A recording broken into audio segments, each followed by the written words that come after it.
সদ্য বিয়ে করা এক ষোড়শী কন্যাকে রেখে ক্যাম্পের উদ্দেশ্যে বেরিয়ে গেছে লেফটেন্যান্ট কমান্ডার তাসফিন শেখ। নতুন বধূর মুখ দর্শন পর্যন্ত করেনি। ছেলেকে দৌড়ে আটকাতে গেলেন রুবিনা শেখ। হাত টেনে ধরলো তাসফিনের, তারপর বলল, এটা তুই কি করছিস তাসফিন? বিয়ে করা বউ ফেলে তুই এভাবে চলে যাচ্ছিস?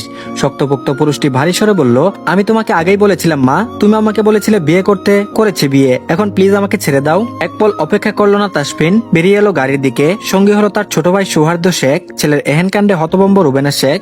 গাড়ি বেরিয়ে গেল দ্রুত গতিতে, একবারের জন্য থামলো না তা। বিয়ে বাড়িতে ইতিমধ্যে কানাঘুষা শুরু হয়েছে। নতুন ভর এভাবে মেয়েকে ফেলে চলে গেল কেন? আচ্ছা, তবে কি মেয়ের মাঝে কোনো খুঁত রয়েছে? একের পর এক বাজে মন্তব্য শুনতে পাচ্ছে ফারাহ আহমেদ। সদ্য মেহেদিরাঙ্গা হাতের দিকে তাকিয়ে আছে ফারাহ আহমেদ। বিয়ের বেনারসি পরিহিত রমণীর বয়স সবে 16। এসএসসি পরীক্ষার রেজাল্ট আসার পর নিজের ওই বিয়ের কথা শুনে চমকেছিল মেয়েটা। বড় মামা জয়নাল আহমেদের বন্ধুর ছেলে তাসফিন শেখ, উনার মা রুবেনা শেখ এক দেখাতেই পছন্দ করেছেন ফারাহকে। ছেলে মাসে 6 মাসে একবারও বাড়িমুখ হয় না, এবারেও তাই হলো। ছেলে আসার সঙ্গে সঙ্গে বিয়ের জন্য মরিয়া হয়ে উঠলেন রবিনা শেখ এবং রিজওয়ান শেখ। নিজের বিয়ে নিয়ে মা বাবাকে ব্যস্ত হতে দেখে রেগেছিল তাসফিন। এখনই সে বিয়ে নামক প্যারা নিতে চাচ্ছিল না, অথচ রুবেনা শেখ মানতে নারাজ। ছেলেকে বিয়ে দিবেন মানে দিবেনই, নাও খাওয়া বন্ধ করে হসপিটালে পর্যন্ত ভর্তি হয়েছেন তিনি। মায়ের এমন কাণ্ড দেখে হতাশ হয়ে তাসফিন এক প্রকার বাধ্য হয়ে বিয়েতে মত দিয়েছে। আশ্চর্যের ব্যাপার হলো তার দুটো শর্ত ছিল। এক, সে মেয়েকে দেখবে না, ডিরেক্ট বিয়ে করবে। 2, বিয়ে হওয়ার সাথে সাথে সে সমুদ্রে ফিরে যাবে। রুবেনা শেখ প্রথমত ব্যাপারটা আমলে নিলেন না, কিন্তু যখন দেখলেন সত্যি সত্যি ছেলে তার বিয়ে করে চলে গেছে, তখন ওই আকাশ ভেঙে পড়লো মাথায়। নিজের কথাগুলো ভেবে হতাশ হচ্ছে ফারা, কান্নায় ভেঙে পড়তে চাইছে আকিদয়। টুপটাপ করে অশ্রুকণা গড়িয়ে পড়ছে রাঙা হাতের তালুতে। সে কাঁদছে তার ভাগ্য নিয়ে, এভাবে একটা মানুষ তাকে অপমান করলো। আরিফা আহমেদ বলল, এটা কি হচ্ছে ভাইজান? আপনি তো বলেছিলেন আপনার বন্ধুর ছেলে ভদ্র সভ্য। এক কথায় আমি মেয়ে বিয়ে দিতে রাজি হয়েছিলাম, এখন কি হচ্ছে এগুলো? আরিফা আহমেদের কথায় নিজের উপর হতাশ হচ্ছেন জয়নাল আহমেদ। এগিয়ে গেলেন তাসফিনের বাবা মায়ের দিকে, তারপর বলল, এটা কি হলো রিজওয়ান, তোর ছেলে ওভাবে? হাত জোর করে ধরলেন রিজওয়ান শেখ, তারপর বলল, সত্যি ভাই, আমরা বুঝতেই পারিনি তাসফিন এরকম কিছু করবে। রুবেনা শেখ আকুতি স্বরে বললেন, দেখো জয়নাল ভাই, আপনি যদি বলেন আমি আমার ছেলের বউকে নিয়ে যেতে চাই, মেয়েটা আমার সঙ্গেই থাকুক। তৎক্ষণাৎ চেঁচিয়ে উঠলেন আরিফা আহমেদ, তারপর বললেন, না, আমাদের মেয়েকে পাঠাবো না ওখানে। রুবেনা শেখ এগিয়ে এসে হাত দুটো ধরলেন আরিফা আহমেদের, তারপর বললেন, আপা এরকম করবেন না, ফারা তো এখন আমাদের ছেলের বউ, ওকে নিয়ে যেতে দিন। আরিফা আহমেদ শুনতে নারাজ, গভীর স্বরে সাফ সাফ জানিয়ে দিলেন, না আপা, এটা সম্ভব নয়। আপনার ছেলে যখন মেয়েকে ফেলে চলেই গেছে, তাই আমার মেয়েকে আমি এমন ভাবে তো বিদায় দেব না। যদি কখনো আপনার ছেলে নিজ থেকে এসে মেয়ের হাত চাই, তবেই ফারা যাবে, আর নয়তো না। চাপা দীর্ঘশ্বাস ফেললেন রুবেনা শেখ। তাসফিন কবে ফিরবে তার নিশ্চয়তা নেই, সেখানে ফারাকে এসে নিয়ে যাবে সেটা তো ভাবা বিলাসিতা। তারপর বলল, আপা আরেকটিবার কি ভাবা যায় না? আরিফ আহমেদ চুপ রইলেন, অর্থাৎ তিনি যা বলেছেন তাই হবে। আর এদিকে রাতের শেষ প্রহরে আকাশ এখনো ঘুমন্ত, কালোচে নীল আধারে মোড়া। দূর থেকে মৃদু হাওয়া বয়ে আসছে, গাছের পাতাগুলো অলসভাবে দুলতে থাকে। জানালা দিয়ে প্রবেশ করছে সেই মৃদু হাওয়া। হঠাৎ ওই পূর্ব দিগন্তে একটা ফিকে আলো ফুটে ওঠে, একটা হালকা নীলচে আভা, যেন অন্ধকারে গায়ে প্রথম স্পর্শ রাখলো ভোর। ধীরে ধীরে সূর্য মামা উকি দিতে লাগলো। জানালার কাছে টাঙানো সফেদ পর্দা হাওয়ায় দুলছে, সাজের মাঝে এই ঈষৎ আলো এসে মুখশ্রী জুড়ে আলোকিত করছে ফারাহার। সদ্য লেগে আসা ঘুমটা ভেঙে গেল, উঠতে ইচ্ছে করলো না তার। চুপটি করে বসে রইল বিছানার পাশে। রাতে বেনারসি জড়ানো, চোখের কাজল লেপটে আছে। রাতের ঘটনাটা মিটতে মিটতে ভোর থেকে প্রহর হয়ে গেল। শেষ বেলায় রুবেনা শেখ এসেছিলেন ফারাহার কাছে। চোখ মুখে মলিনতা ছিল, মায়ের পরশে ছুঁয়ে দিলেন ললাট। ছোট্ট করে বলেছেন, আমি খুব শীঘ্রই নিয়ে যাব তোকে। প্রত্যুত্তরে কিছুই বলেনি ফারা। রুবেনা শেখ বেরিয়ে যেতেই হাউমাউ করে কেঁদেছে ফারা। লোকটি তাকে রেখেই চলে যাবে, যেহেতু তাকে বিয়ে করেছিল কেন? মস্তিষ্ক জুড়ে হাজারো প্রশ্ন, অথচ উত্তর মেলাতে পারছে না সে। শেষমেশ একটু ঘুম লেগেছিল, অথচ ভোরের আলো ছুঁয়ে দিয়েছে তার নেত্রপল্লব। তন্দ্রা কেটে গিয়েছে তার। দরজা ঠেলে ভেতরে এলেন আরিফা আহমেদ, পিছন পিছন এলেন সাজ্জাদুল আহমেদ। অঙ্গুত্বের অভিশাপে আজ তিনি হুইল চেয়ারে বসে। তারপরেও মেয়ের এমনতর অবস্থায় আসবে না তা কি করে হতে পারে? মুখশ্রী জুড়ে বিষণ্ণতার ছাপ স্পষ্ট। বুকটা হু হু করে কেঁদে উঠল আরিফা আহমেদের। সাজ্জাদুল আহমেদের বড় জয়নাল আহমেদ বলেছিল বলেই আরিফা আহমেদ দ্বিমত করেনি বিয়েতে, এক বাক্যে রাজি হয়েছিল। কিন্তু শেষমেশ মেয়েটার কি অবস্থা হয়েছে? কাছে গিয়ে মাথাটা বককে চেপে ধরলেন তিনি, তারপর বললেন, ফারা কষ্ট পাস না মা, দেখবি জামাই এসে ঠিক তোকে নিয়ে যাবে। তাসফিন এসে তাকে নিয়ে যাবে কথাটা বিশ্বাস করতে পারলো না ফারা। তবে সে আশাও রাখে না। চলে গেছে বলে কি সে নিজেকে ভাসিয়ে দিবে? এটা তো হতে পারে না। চেয়ার ঠেলে ঠেলে এগিয়ে এলেন সাজ্জাদুল আহমেদ, তারপর বলল, দেখ মা ফারা, তুই এসব নিয়ে ভাবিস না অতটাও। আর তুই তো কোনো কালেই মানুষের কথা তেমন একটা ধরিস না, আজকেও ধরবি না। মৃদু হাসলো ফারা, স্বভাব সুলভ হাস্যজুল মুখে বলল, আচ্ছা মা বাবা, তোমরা কেন এত চিন্তা করছো? আমি একবারও বলেছি আমার কষ্ট হচ্ছে না তো? দেখো, লোকটি ছেড়ে চলে গেছে কেন তা আমি জানি না, তবে যদি কখনো ফিরে আসে তবে কি হবে আমার জানা নেই। কিন্তু তাই বলে যে বাচ্চা ছেড়ে দেবো তা তো হতে পারে না। এই তো এসএসসি রেজাল্ট দিল, এখন কলেজের জন্য অ্যাপ্লিকেশন করতে হবে তো। স্বস্তির নিঃশ্বাস ফেললেন আরিফ আহমেদ। যাক, মেয়ের মনের উপর খুব একটা প্রভাব ফেলতে পারেনি ঘটনাগুলো। তারপর বলল, আমার লক্ষ্মী মেয়েটা। ফারা ব্যস্ত পায়ে উঠে দাঁড়ালো, অস্থির কণ্ঠে বলল, মা বাবা যাও না, এখন আমাকে একটু বেনারসিটা ছাড়তে দাও, এত ভারী জিনিসগুলো আমি রাখতে পারছি না। হেসে ফেললেন আরিফ আহমেদ। সাজ্জাদুল আহমেদকে নিয়ে বেরিয়ে পড়লেন। ড্রেসিং টেবিলের সামনে গিয়ে নিজেকে খুঁটিয়ে দেখলো ফারা বধূর সাজে ছেজেছিল এক পুরুষের জন্য, যাকে সে চেনে না জানে না, অথচ তার নামে কবুল পড়েছিল। আচ্ছা, লোকটা কি তাকে একবারও দেখেনি? হয়তো বা না। যদি দেখতো তাহলে কি চলে যেতে পারতো? পাশের ফোনটি তুলে নিজের দুটো ছবি তুলে রাখলো সে। কখনো যদি সেই অচেনা পুরুষ তার সামনে আসে তবে দেখাবে, বলবে দেখুন আপনার জন্য বধূ সেজেছিলাম, কিন্তু আপনি তো দেখলেন না আর আমাকে বধূ বেশে আপন করে নিলেন। এদিকে পরের দিন সকাল, যখন সূর্যের আলো ধীরে ধীরে উঁচু হতে শুরু করে, প্রকৃতি নতুনভাবে জাগ্রত হয়ে উঠেছে, পাখিরা গান গায় এবং শীতল বাতাসের সতেজতা ভরে উঠেছে। গ্রামের সুন্দর এই দৃশ্য যে দেখবে সেই মোহিত হবে। সেলোয়ার স্যুট পরে কাঁধে ব্যাগ নিয়ে বেরিয়ে পড়লো ফারা। সঙ্গে আছে কলেজের বান্ধবী আর বড় মামার মেয়ে স্নেহা। কলেজে আজকে পরীক্ষা আছে দুজনের, আপাতত কলেজে যেতেই হবে। দুদিন ধরে খুব জ্বর থাকার কারণে খুব একটা পড়তে পারেনি ফারা। এখন হাঁটতে হাঁটতে বইয়ে চোখ বুলাতে লাগলো। স্নেহা বলল, কিরে ফারা, এখন কি পড়ছিস? স্নেহার কথায় দুম করে বইটা বন্ধ করে দিল ফারা। তারপর বলল, পড়বো না তো আর কি বা করবো, তুই কি আমাকে দেখাবি? নিচে তো একটা শব্দও পারিস না। স্নেহা 32 পাটি দাঁত দেখালো। পড়াশোনা কোনো কালেই মাথায় ঢুকে না তার। কলেজ গেটের কাছাকাছি আসা মাত্র নজরে এলো সায়র, তাদের ব্যাচমেট। সায়রকে দেখে নাক ছিটকায় ফারা। যখনই দেখে তখনই বলবে, ও ফারা, তোমার কি অবস্থা? পড়াশোনার কি খবর? আচ্ছা, তুমি পরীক্ষায় অংশগ্রহণ করবে তো? ভেঙচি কাটলো ফারা। সে পড়াশোনা করবে না, পরীক্ষা দেবে না, তাতে ওর কি? সবসময় ছুকছুক করে খালি। স্নেহা কনুই দিয়ে ধাক্কা দিল ফারাককে। ফিসফিস করে বলল, ওই দেখ ফারা, সায়র ভাইয়া। ফারা ফের নাক কুচকে নিল। তারপর বলল, কিসের ভাইয়া? ওই স্নেহা, ও আমাদের বয়সী, বুঝলি? ভাইয়া ডাকার কি আছে? দাঁত বের করে হেসে ফেলল স্নেহা। সায়র শক্তপোক্ত এক যুবক, তাকে দেখে বোঝার উপায় নেই সে সবে ইন্টার ফার্স্ট ইয়ারে পড়ে। যেমন চেহারা তার ঠিক উল্টোটা মন। মেয়েদের সাথে গায়ে পড়ে বন্ধুত্ব করতে চাই। ফারা এক প্রকার পাশ কাটিয়ে চলে যেতে নিল। সায়র অল্প বিস্তর দৌড়ে এগিয়ে এলো। তারপর বলল, এই ফারা, চলে যাচ্ছ যে? ফারা মেকি হাসি দিয়ে বলল, আরে যাচ্ছিলাম তো অফিস রুমে, আজকে ফি জমা দিতে হবে। সায়র হাসলো।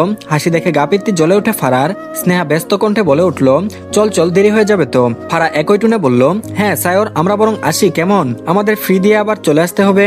সায়র বেশ বুঝতে পারছে তাকে পাত্তা দিচ্ছে না ফারা। রাগে চোয়াল শক্ত হয়ে এলো তার। মস্তিষ্ক জানান দিল সে তো এই মেয়েকে পটিয়েই ছাড়বে। অফিস রুমে ফি জমা দেওয়া হলে রুমে চলে গেল ফারা। সিট খুঁজে নিল নিজের। পরীক্ষা শুরু হওয়ার আরো 30 মিনিট বাকি আছে। এতক্ষণ ক্লাসে বসে থাকতে মোটেও ভালো লাগছে না। তারপর বলল, এই স্নেহা, চল বাইরে যাই। নিজের পছন্দের একজন ফ্রেন্ডের সাথে গল্প জুড়েছে স্নেহা। এহেন মুহূর্তে ব্যাঘাত ঘটায় বিরক্ত হলো বোধহয়। তারপর বলল, যা তো, এখন পারবো না। বকল দাগা করে স্নেহাকে নিয়ে বেরিয়ে এলো ফারা। বেচারি স্নেহা তাকিয়ে আছে ফেলফেল করে। তার পছন্দের মানুষ বলতে গেলে ক্রাশ তাকে রেখে এই ফাজিলটার সঙ্গে এখন ঘুরঘুর করতে হচ্ছে। গাল ফুলিয়ে হাঁটছে স্নেহা। একটু দূরে যেতেই নজরে এলো ওদের এলাকার থাকা চেয়ারম্যানের বড় ছেলের বউকে। মহিলা তীক্ষ্ণ দৃষ্টি নিক্ষেপ করেছে ফারার পানে। ফারা ওনাকে দেখেও কিছু বলল না, উল্টো মুখ বাঁকিয়ে যেতে লাগলো। পাশে থাকা আরেকজনকে চেয়ারম্যানের বউ ফিসফিসিয়ে বলতে লাগলো, এই তো সেই মাইয়াটা নাম, যারে জামাই বিয়ে কইরা ফালাইয়া গেছে। অনাকাঙ্ক্ষিত বাক্যগুলো কর্ণকর হওয়া মাত্রই আগে ফেটে পড়লো ফারা। পা জোড়া থামে তাদের কথোপকথন চলছে। তারপর বলল, আরে হ্যাঁ, এই মেয়েটাই তো, দেখো কেমন নির্লজ্জের মতো করে ঘুরে ঘুরে বেড়াচ্ছে। ছি। চুপ থাকতে পারলো না ফারা। রাগে দুমদাম পা ফেলে ওদের দিকে এগিয়ে গিয়ে বলল, আমাকে আমার জামাই বিয়ে করে ফেলে যাক না নিয়ে যাক, তাতে আপনাদের কি? আপনাদের তো আর বিয়ে করে ফেলে যায়নি। পর সমালোচনা না করে নিজের চরকায় তেল দিন। আর যদি আমাকে নিয়ে কানাঘুষা করতে শুনি, তাহলে চুলগুলো আর একটাও মাথায় থাকবে না। মহিলা দুজন থতমত খেয়ে গেলেন। একে অপরের দিকে মুখ চাওয়াচাওয়ি করে চেয়ারম্যানের বউ বলে উঠল, ছি ছি, কি বেহায়া মেয়ে গো তুমি, লজ্জা বলতে কিছুই নেই? ফারা বলল, না নেই। মুখের উপর উত্তর দিয়ে পা বাড়ায় ফারা। পরীক্ষা দেবে না সে। 1 বছর পূর্বে ঘটে যাওয়া ঘটনাগুলো চোখের সামনে ভাসতে লাগলো। একটা অচেনা পুরুষ যার জন্য আজকেও তাকে কথা শুনতে হয়। আচ্ছা, সে কেন চলে যাওয়ার সঙ্গে সঙ্গে স্মৃতিগুলো নিয়ে গেল না? ফারাই বা কেন লোকটার নামে নাকফুল হাতে চুরি পরে বেড়ায়? ফাইলপত্রগুলো রেখে বাইরের উদ্দেশ্যে বেরিয়ে গেল ফারা। স্নেহা জিনিসগুলো নিয়ে ছুটতে লাগলো তার পিছু পিছু। ফারা বেরিয়ে গেছে অনেক আগেই, তাকে খুঁজে পাওয়ার উপায় নেই। বাড়ির দালানে এসে কুয়া থেকে পানি নিয়ে মাথায় ঢাললো ফারা। বাড়ির কাজের মেয়ে সুরাইয়া আটকে উঠে দৌড়ে ভেতরে গেল। তারপর বলল, বড় চাচি, ও বড় চাচি, দেখা যাও ফারা আপা কি করতেছেন। বড় চাচি, ও বড় চাচি। রান্নাঘরে ব্যস্ত ছিলেন আরিফা আহমেদ, সাথে ছিল জয়নাল আহমেদের স্ত্রী শাইলা আহমেদ। সুরাইয়ার চিৎকার শুনে বেরিয়ে এলেন ওনারা। বাড়ির পুরুষরা আপাতত কাজে বেরিয়েছেন। আরিফা সুরাইয়াকে এক ধমক লাগিয়ে বলল, কি হয়েছে, এমন চিৎকার করছিস কেন? সুরাইয়া রীতিমতো হাঁপাচ্ছে। তারপর বলল, ছোট চাচি, গিয়ে দেখো ফারা আপা কি করতেছে। ফারার নামটা শুনে বক্ষপিষ্টে ধক করে উঠল আরিফা আহমেদের। দ্রুত পায়ে বাইরে দালানে গেলেন। কুয়া থেকে একের পর এক বালতি পানি নিয়ে মাথা ঢালতে ব্যস্ত ফারা। শাইলা তাড়াতাড়ি গিয়ে বালতি টেনে ধরলো। তারপর বলল, ফারা, এসব কি করতেছিস? বালতি ফেলে দিল শাইলা আহমেদ। আরিফা গিয়ে ঠাস করে একটা চর বসালো ফারার গালে। তারপর বলল, কি করছিস এগুলো? 2 দিন হলো জ্বর কমেছে আর তুই আজকে আবার এভাবে পানি ঢেলেই যাচ্ছিস, তাও না আবার কুয়ার ঠান্ডা পানি। নিশ্চুপ ভঙ্গিতে দাঁড়িয়ে আছে ফারা। বারংবার মস্তিষ্কে মহিলাগুলোর বাজে মন্তব্যগুলো মাথা নাড়া দিচ্ছে। বিনা বাক্য বয়ে গটগট করে বাড়ির ভেতর পা রাখলো সে। চুপচাপ এগিয়ে যেতে লাগলো উপরের দিকে। সেলোয়ার স্যুট থেকে চুইয়ে চুইয়ে পানি পড়ছে মেঝেতে, তাও সে থেমে নেই। উপরে সিঁড়ি বেয়ে দুতলার ঘরে গেল। আরিফা চিন্তিত হয়ে বলল, ফারা তো শুধু শুধু এমন করে না। শাইলা আহমেদ সুরাইয়াকে তাড়া দিয়ে বলল, সুরাইয়া পানিগুলো মুছে নে তো, এখনই তো চাচারা কাছ থেকে চলে আসবে। সুরাইয়া রাগলো, ইস ফারা আপার লাগে তারা ডাবল কাম করতে হইতেছে, ভাল লাগে না। মনে মনে বিড়বিড় করতে লাগলো সুরাইয়া। রুমে গিয়ে দরজা বন্ধ করে জানালার কাছে চুপটি করে বসে রইল ফারা। বুকের ধুকপুকানি তীব্র থেকে তীব্রতর হচ্ছে। 17 বছর বয়সে কত কি দেখে নিল, কত মানুষ চিনে নিল। পুরোটা জীবন তো এখনো বাকি, আর কি কি দেখতে হবে আল্লাহ মালুম। উঠে গিয়ে বাথরুমে জামা ছেড়ে বেরিয়ে এলো ফারা। বিছানায় মাথা এলিয়ে দিতেই রাজ্যের ঘুম এসে হানা দিল আঁকিপটে। আরিফা উকি দিয়ে দেখে গিয়েছেন এক নজর, মেয়েটা ঘুমাচ্ছে তাই আর বিরক্ত করছেন না। স্নেহা আসলে জানতে পারবে কি হয়েছিল। দরজা আলগুছে বন্ধ করে চলে গেলেন আরিফা আহমেদ। আর এদিকে সমুদ্রের উত্তাল ও ভয়ঙ্কর রূপ প্রকৃতির এক অদ্ভুত শক্তি প্রদর্শন করে। আকাশ ঘন কালো মেঘে ঢেকে রয়েছে ইতিমধ্যে। সূর্যের আলো একদম ম্লান, মেঘের ভেতর বিদ্যুৎ চমকেছে যেন আকাশ নিজেই ক্ষুব্ধ হয়ে উঠেছে। জাহাজ এগিয়ে চলেছে সামনের দিকে, টহল দিচ্ছে। বিশাল বিশাল ঢেউ বাতাসের দাপটে সাগরের বুক চিরে উঠে আসছে একটু পরপর।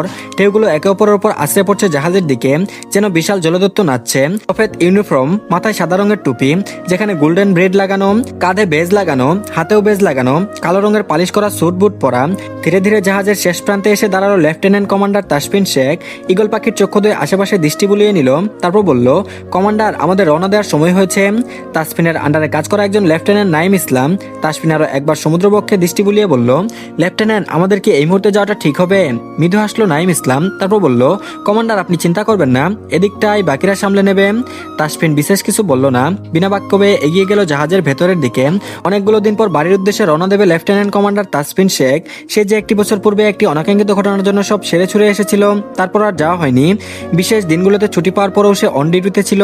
আর এদিকে বারান্দায় বড়ইগুলো বড় ডালায় টিপে টিপে ফাটিয়ে রোদে শুকাতে দিচ্ছেন রোবেনা শেখ। গরম চলে আসতে খুব একটা বাকি নেই, তাই তো আগে থেকে আচার বানিয়ে রাখতে চাচ্ছেন। আচারগুলো গরমে খেতে ভালোই লাগে। বড় আরেকটা ডালা নিয়ে ছাদে উঠে এলো নূপুর শেখ। তারপর বলল, এই নাও মা, বড় থালার উপর ওই বড়ইগুলো রাখো। আদরের ছোট মেয়ে নূপুর শেখ, ভাগ্যক্রমে স্বামীর নামও শেখ রয়েছে। স্বামী সাইফুল শেখ। নূপুর এবং সাইফুল দুজনেই শেখ বাড়িতে থাকে। সাইফুলের আপন বলতে কেউ নেই, একটি ফ্ল্যাটে আলাদাভাবে থাকতো সে। রুবেনা শেখ নিজে পছন্দ করে সাইফুলকে, অতঃপর আয়োজন করে বিয়ে দেয়। বিয়ের পর একটা ছোট্ট ছেলে হয় তাদের। ছেলেকে নিয়ে ফ্ল্যাটে সারাদিন একা থাকতে হয় নূপুরকে। মাঝে মধ্যে সাইফুল কাজের সূত্রে বাইরে যাওয়া আসা লেগেই থাকে। ছেলে মাহিনকে নিয়ে একা থাকতে পারে না নূপুর। রুবেনা নাতনিকে ভীষণভাবে মিস করেন, অতঃপর আর থাকতে না পেরে সাইফুলকে জোরপূর্বক শেখ বাড়িতে নিয়ে আসে। মাহিন ফুটবল নিয়ে খেলা করতে ব্যস্ত। নূপুর মায়ের পাশে বসলো। রুবেনা শেখের দেবর আলাপ শেখ আপাতত বাড়িতে নেই, ওনার স্ত্রী রাইমা শেখ রান্নাঘরে আছেন। নূপুর বলল, আম্মু ভাইয়া সকালে ফোন করেছিল, কথা বলল না যে? মুখ কুচকে নিলেন রুবেনা শেখ। তাসফিনের সঙ্গে কথা বলে না তিনি আজ 1 বছর হলো। সে যে ছেলেটা গিয়েছে এরপর আর ফিরেনি। আজকে যদি বিয়েটা মেনে নিত তাহলে তো মাহিনের মতো তারও একটা বাচ্চা থাকতো। ছেলে যেমন যেদি তার মাও তেমন। তারপর বলল, ওর কথা একদম বলবি না নূপুর, সেদিন কি করেছিল ভুলে গেছিস নাকি? হেসে ফেললো নূপুর। তারপর বলল, আম্মু তুমি এই জন্য ভাইয়ের সঙ্গে কথা বলবে না? দিব্যি তো সৌহার্দ্য ভাইয়ের সঙ্গে কথা বলো। চুপ রইলেন রুবেনা শেখ। তারপর বলল, ঝুমুর কোথায়? নূপুর বলল, ঝুমুর কলেজে গেছে। ঝুমুর, নূপুর এবং তাসফিন ভাই বোন। সৌহার্দ্য দেবরের বড় ছেলে, তাদের একটাই ছেলে। ফোনের টুংটাং শব্দ হওয়া মাত্রই গামছায় হাত মুছে নিল নূপুর। চোখ দুটো তার চকচক করে উঠে। তারপর বলল, নেও এসে গেছে আবার ফোন, এই নাও কথা বলো। মুখ বাঁকিয়ে নেন রুবেনা শেখ। মায়ের বাচ্চামো দেখে আবারও হেসে ফেললো নূপুর। তারপর বলল, হ্যালো ভাইয়া, ভাইয়া কেমন আছো? তাসফিন গাড়িতে, গাড়ি চলছে আপন গতিতে। জঙ্গলের পথে রওনা হয়েছে তারা। সঙ্গে রয়েছে আরো বেশ কিছু কমান্ডোরা। বন্ধুদের নিয়ে বাড়ির পথে বেরিয়ে এসে তাসফিন মৃদু হেসে বলল, আলহামদুলিল্লাহ ভালো আছি, তুই কেমন আছিস? আর মাহিন কোথায়? নূপুর বলল, আমি আলহামদুলিল্লাহ ভালো আছি ভাইয়া, মাহিন খেলছে। এই মাহিন, নমার সাথে কথা বলবি না? মাহিন ছুটে এলো বলটা ফেলে, ছোট হাতে কানে ধরে ফোনটা। তারপর বলল, হ্যালো বড় মামা, কেমন আছো তুমি? আধো আধো কণ্ঠস্বর শুনে প্রশান্তি পেল তাসফিন। তাসফিন বলল, আমি ভালো আছি মামা, তুমি কেমন আছো? মাহিন বলল, আমি অনেক ভালো। মামা মামা, তোমার বোন আমাকে সবসময় বকে। নিজের নামে ভাইয়ার কাছে নালিশ করছে, তাও আবার নিজের পেটের সন্তান। প্রথমত খেয়ে গেল নূপুর। তাসফিন চমৎকার হাসলো। তারপর বলল, আচ্ছা মামু, বাড়িতে আসলে তোমার আম্মুকে বকে দেব। মাহিনের কান মলে দিল নূপুর। গাল ফুলিয়ে ফেললো মাহিন। আবারও একই সঙ্গে বলল, মামা আমাকে মারছে তো। তাসফিন বলল, তুমি আম্মুকে ফোন দাও, আমি তো বকা দিচ্ছি। চোখে মুখে আনন্দের ছড়াছড়ি মাহিনের। 5 বছরের ছোট ছেলেটা মাহিন। নূপুর বলল, হ্যাঁ ভাইয়া বলো। তাসফিন ধমকে সুরে বলল, এই একদম তুই মাহিনকে কিছু বলবি না নূপুর। নূপুর বলল, আমি কি করলাম ভাইয়া, ও তো সারাদিন। মাহিন বলল, চুপ কর, আমি ওর সম্পর্কে একটা কথাও শুনতে চাই না। বিষণ্ণতায় ছেয়ে গেল নূপুরের মুখাবয়ব জুড়ে। তারপর বলল, নূপুর। নূপুর বলল, জি। তাসফিন বলল, আম্মু কোথায়? নূপুর বলল পাশে বসে কথা শুনছে। তাসফিন বলল ওনাকে ফোন দে। নূপুর ফোন এগিয়ে দিল রুবিনা শেখের দিকে। তিনি কথা বলতে চান না, তারপরও জোরপূর্বক ফোন দিল নূপুর। তারপর বলল কি হেসে ফেলল তাসফিন মায়ের অভিমানী কণ্ঠস্বরে। ছেলে ফোরন কেটে বলল কি ব্যাপার ম্যাডাম, আপনার কণ্ঠস্বর কেন এমন? রুবিনা শেখ বলল একদম ন্যাকামি করে কথা বলবি না তাসফিন। মায়ের রাগ মিশ্রিত গলাগুলো শুনে হেসে ফেলল তাসমিন। তারপর বলল আপনার হাজবেন্ড কি আপনাকে কিছু বলেছে নাকি? এতটা রাগ করেছেন কেন? তেতে উঠলেন রুবিনা শেখ। তারপর বলল তোর মতো না তোর বাপ, তুই যে কেন এমন আল্লাহ মালুম। একে তো নিজের বউকে ফেলে চলে গেলি, এখন আবার মস্করা করছিস আমার সঙ্গে। বিয়ে করা নববধূকে ফেলে আসা স্মৃতিগুলো মস্তিষ্ক নাড়া দেয়। চোয়াল শক্ত হয়ে এলো তাসমিনের। রাগলো সে, তবে তার সংযত করতে হবে এই মুহূর্তে। তারপর বলল এটা কি আমার দোষ আম্মু? তুমি বললে বিয়ে করতে, করলাম বিয়ে, এখন যে সংসার করতে হবে এটা তো বলনি। রুবেনা শেখ দাঁতে দাঁত পিষে বললেন 1 বছর ধরে বাড়ি ফিরি না, যদি ফিরতি সংসারটা যদি করতি তাহলে তো আজকে মাহিনের মতো একটা তোর বাচ্চা থাকতো। মায়ের কথায় চুপ থাকতে পারলো না তাসফিন, সশব্দে হেসে ফেললো। তারপর বলল তুমি আর বদলাবে না আম্মু। রুবেনা শেখ কিছু বলতে নিবেন, তার পূর্বেই তাসফিন ব্যস্ত কণ্ঠে বলে উঠল আম্মু ফোন রাখছি কেমন, পরে কথা হবে। চট করে ফোন রেখে দিল তাসফিন। রুবেনা শেখ সন্ধিহান দৃষ্টিতে তাকালো, বিড়বিড় করে বলল ওর আবার কি হলো? আর এদিকে হলুদ রঙের শাড়ি, হাতে পায়ে হলুদ রঙের বাহারি চুড়ি এবং কানের পিঠে গুজে নিয়েছে অলকানন্দা ফুল। নিজেকে আয়নায় দেখে মুচকে হাসলো ফারা।